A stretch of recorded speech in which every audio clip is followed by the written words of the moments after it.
So I wasn't going to comment on this truck or do any filming on it, but someone's just put an engine in this, and I'm putting another engine in it because this engine is something's wrong with it. It's using oil. No big deal, right?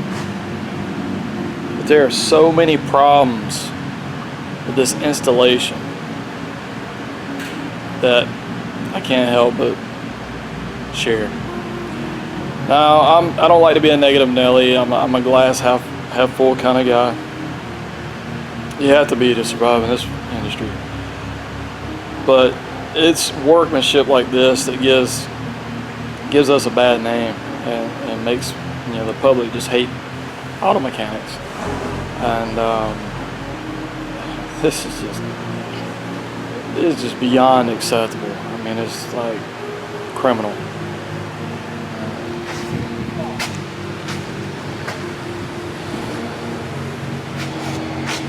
So where do we begin?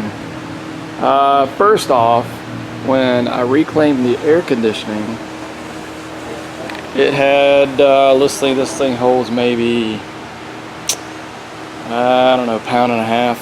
Had almost 4 pounds of Freon on it. Maybe more is better, I don't know. I don't know how that works. But getting the cab off really reveals a lot of issues. Now this engine and trans was placed together. So here's the fuel lines, not clipped in, just willy-nilly. Alright.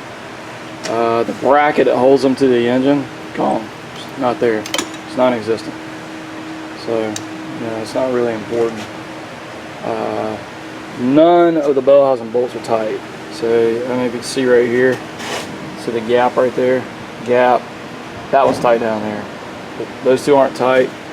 That was not tight. That was not tight. And that was missing. It's not even there. It's gone. There's a hole there where a bolt should be. Let's see here.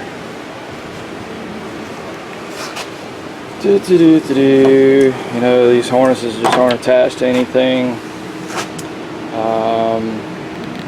Shifter cable.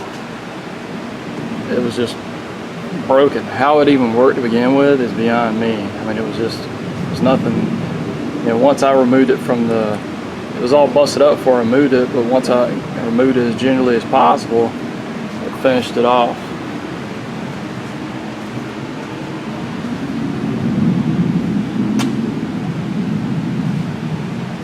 Had a nasty coolant leak where this was never, remedied. The O-rings weren't replaced when it was put together.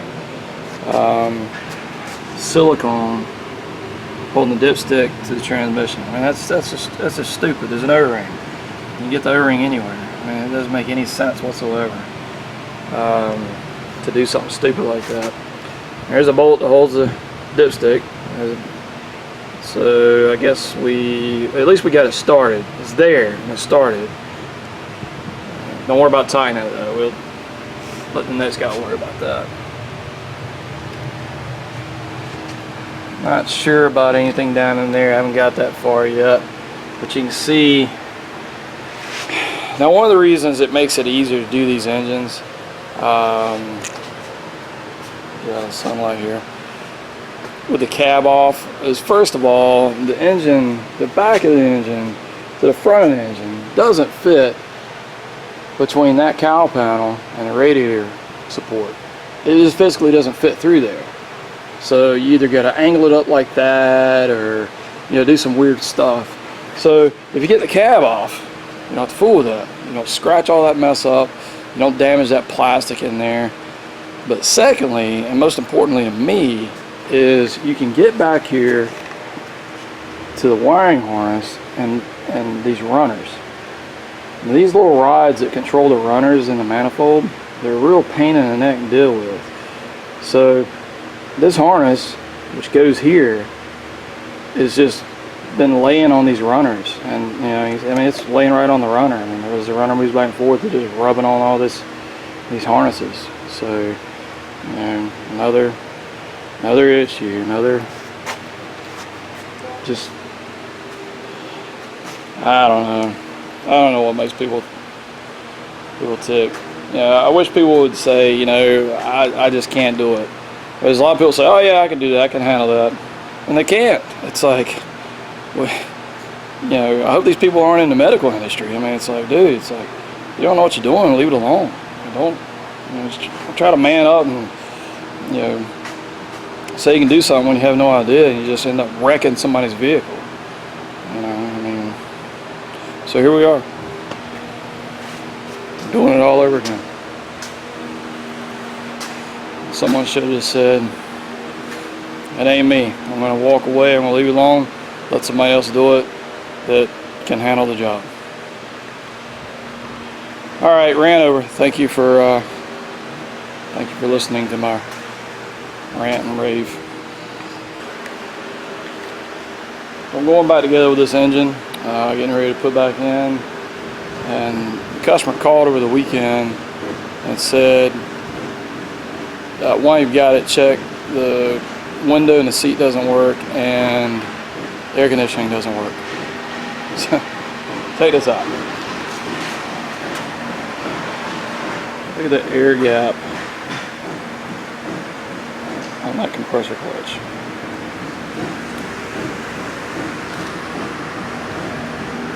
So the maximum spec on any Ford compressor clutch is 33 thousandths, which is what I've got here.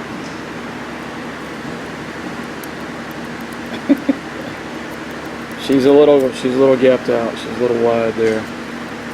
So we'll tighten that up. We'll tighten that up and we'll see if the AC works.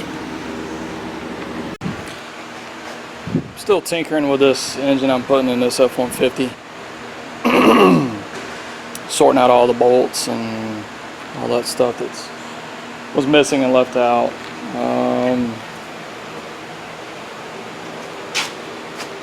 I got all the bell housing bolts in there. It had a missing starter bolt, got that in. These studs were missing on the front of the timing cover, so I replaced those. It makes the job better, makes the car run better, in my opinion. And now we're down to one of the last bolts I'm actually missing. Holds this bracket on. And this kind of odd looking, cumbersome looking thing serves only one purpose, and that's to bolt the power steering reservoir to the engine. And when it came in, it only had one bolt holding it in. So there's a alignment pin and a bolt that holds it into the cylinder head, and then one nut that holds it in as it slides over the timing cover bolt. And that was it. It was all it was holding on was that.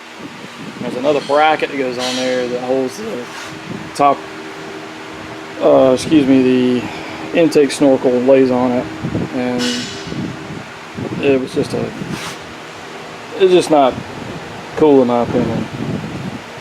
I don't know the word I'm looking for. So it's an odd bolt. It's a very big bolt. Because originally this cylinder head, where it's tapped out, so these cylinder heads are kind of reversed. So that bolt hole's in the front of the other one and in the back of this one. And basically it was a place to put engine hangers. So it's a really big, that's a 16 by 2, 16 millimeter cross here. So they just use this hole, to do something. Now this one holds the dipstick.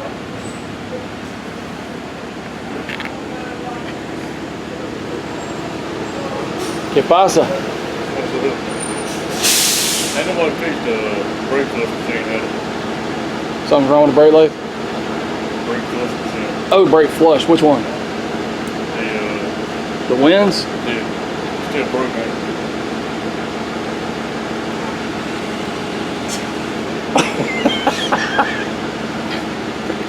I don't know. Refresh my memory of what was supposed to be wrong with it. It don't suck out the fluid. Oh, so it needs a motor. Whatever, put that on. Then hold that port before we lift. Take it with it. I don't know. Back on track here. So this bolt is actually still here, although it was cross-threaded all to pieces. And it was actually hanging out about that far to hold the transmission dipstick in, which goes right there. And I went to the parts counter, and this bolt right here, 20 bucks. So I was like, you know what, the heck with that. Let's see if I got something around the shop here. That 20 bucks could be spent on other things. So I found this bolt. It was the shortest one I could find. And it's obviously way too long. We don't have a lot of room up here. We got a shock tower or a strut tower in the way. So I got this area to work with. And the cylinder is not very deep, so I threaded this in, and it actually goes in pretty far. And I can't put 50 washers on this for this portion of it, take the slack up. So I'm going to lop this off right here, just where it stops at the threaded portion, and I found a nut that would fit this. So now we're going to have a stud and a nut holding that bracket on instead of the factory $20 bolt. And this is free, don't cost nothing, just stuff I had laying around. And it won't take me but a second to lop that off and put that on there. And then I'll feel better about putting my signature on this job and saying I did this job if anybody else has to go behind me. Now, I got a decent vise right here on my bench, so I can cut this on. Man, I don't want to deal with the metal shavings. It flies everywhere. I don't want it contaminating my area. We're just gonna move over here, and I got this little setup here. It's fancy. We'll chop that off of there.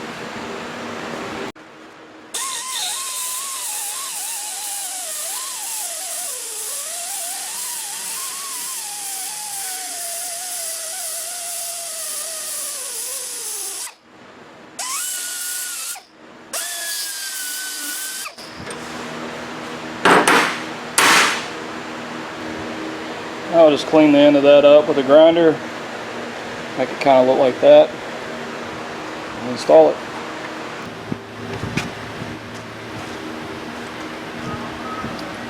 So I got the head of the bolt cut off. I ended up finding this fastener. It's already got a captured washer in it. It's a locking fastener. So we've actually pretty much just turned this into a bolt again, which is a lot nicer than that. So this will actually look factory.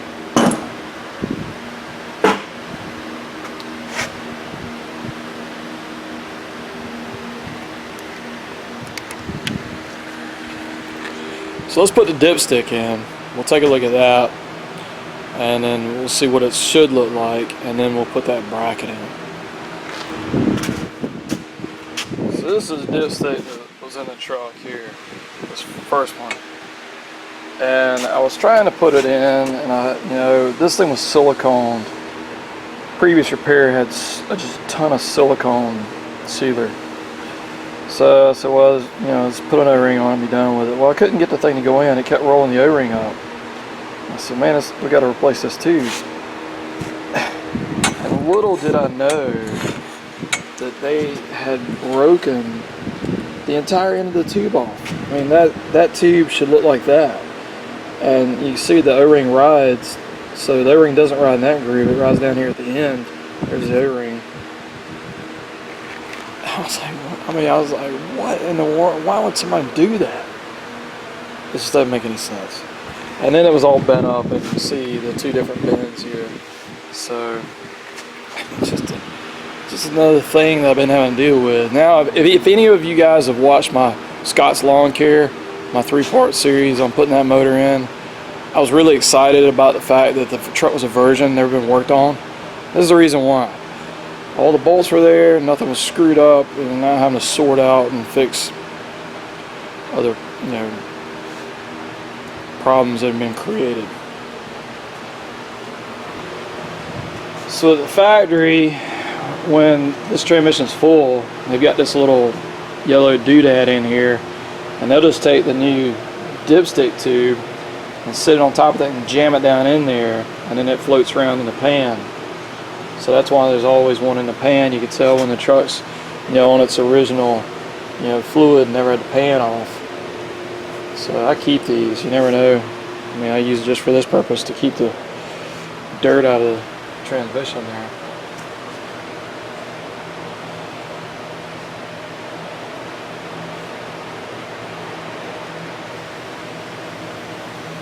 Plus, you know, if the transmission's full, when you pull this dipstick out, it's going to leak. So if you're fast, you can put that plug in there in its place. You don't lose any fluid. So that's it. That's all there was to doing this job correctly. Really tough. Really tough repair there. Put an O-ring on the dipstick and slide it in. Now we can bolt this to the cylinder head with this overkill bolt.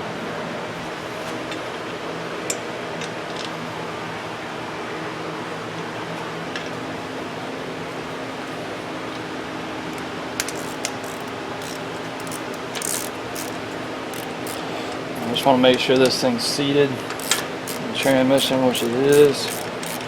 Go ahead and lock her down. Now we can do the same on the other side. Now we're on the other side of the vehicle, and we can put this in. It goes right down under that valve cover bolt, like it does, like on the other side, just on this front of the head.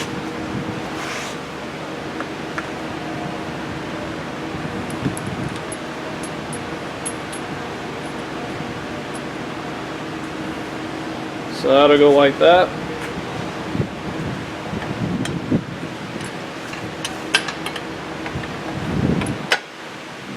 Up. Jones wants you to call him when you get a chance. Who? That Victor Jones guy. I just talked to him. Okay. Thank you. You're welcome.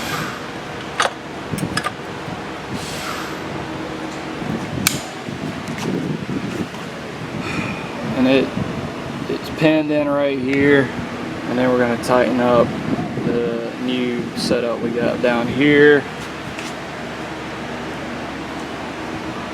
and it lays on there. And I think they lost that nut too, so I think I got to round something up for that, and then all that to hold that to right there. And now we're in there. Kind of hard to see, but looks factory. So there's the retainer. It's holding that bracket on right there.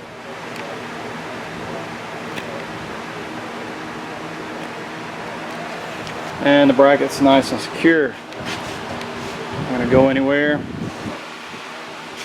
that's not gonna go anywhere. This stuff may seem insignificant, but it's just the principle of the matter. It's like you took the truck apart, put the parts back on it, you took off of it. How do you lose a bolt that big, or brackets, when you don't have to take them off? That bolt didn't need to come out. You just unloosen it a little bit and you take the bracket off. And speaking of brackets, I still haven't figured out anything about these yet.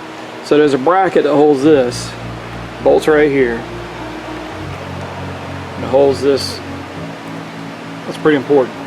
That's the brake booster. And then there's a bracket that bolts right here that holds these guys. That's extremely important. It's the fuel lines. You know, it's just. So anyway, moving on, onward and forward.